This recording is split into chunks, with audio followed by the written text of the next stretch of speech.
Hello everyone and welcome back to the channel. If you're new, welcome for the first time. My name is Cheyenne and this is going to be part of my series Sewing with Cheyenne.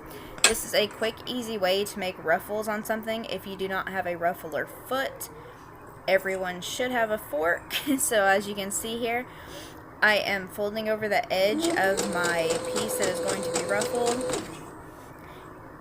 And then I am going to run it through the last prong on the fork.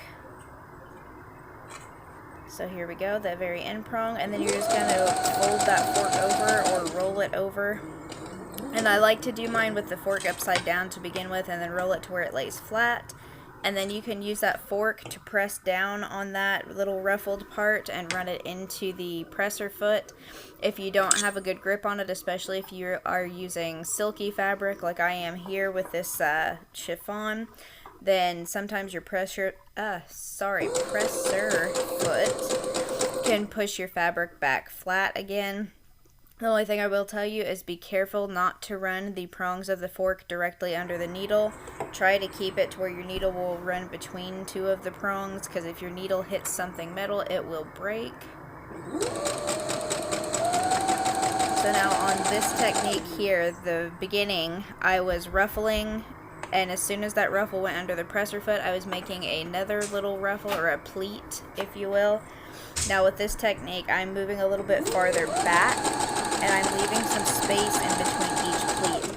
This will make an actual pleated garment. Now here on this dress, because these little pieces are so short, they are all going to be ruffled. If you use this technique around the waistband of, like, say, a full-length skirt, or even like a midi skirt, it will make a pleated look rather than a ruffled look.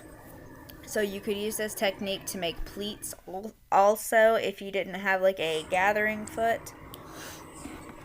So this is just my next little ruffle. I'm just going, and of course there's Ginger. She always has to be on top of whatever I'm sewing. I was having trouble getting my camera adjusted for you guys on this one. Sorry about the bouncing around. So now I'm just moving on to my next piece. This is another little piece of really thin, like chiffon.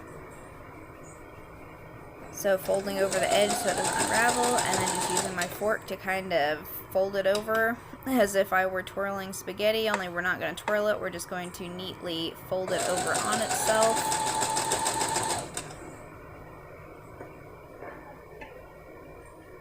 And then with this bottom ruffle, I am using the looser pleat like I did on the one above that I just showed you. So I'm leaving a little bit of space in between each pleat rather than having them right butted up next to each other.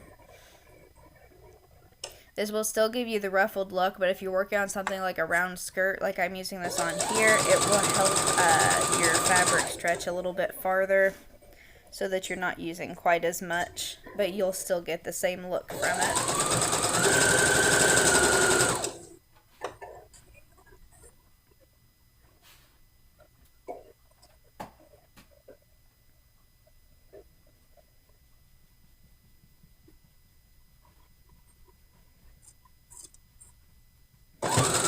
They do have gathering feet that you can buy also, where you could run the fabric that you're sewing it to through a little opening that's on the top of the foot, and then your ruffled part through the bottom of the foot, and it will gather the fabric automatically. I did try that with this first. However, with my ruffly part being really, really thin and silky, and the part that it was being sewn to being a thicker cotton, it did not work. It was sucking my silk part into the machine, and then it kept tearing holes in it. So I decided just to ruffle it by hand. It was a little more tedious, but it worked out much better, and it saved my fabric. And then this was the little dress that I made for my daughter that she had requested. It's just a little dress-up dress for Halloween. So I made some little ruffles on the sleeves also. And then here is what the ruffles will look like once they are finished.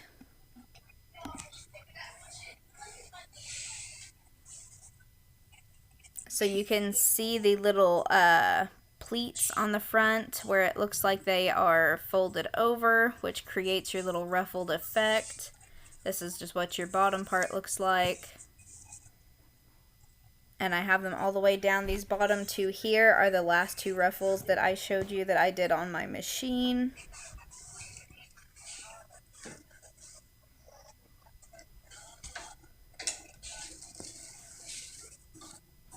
And then for the back of this dress, I made like a little corset backing.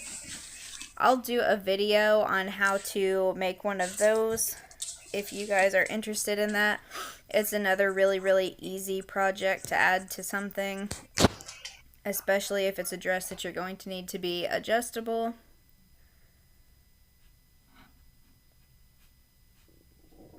And then here it was on my daughter. She was super happy with it.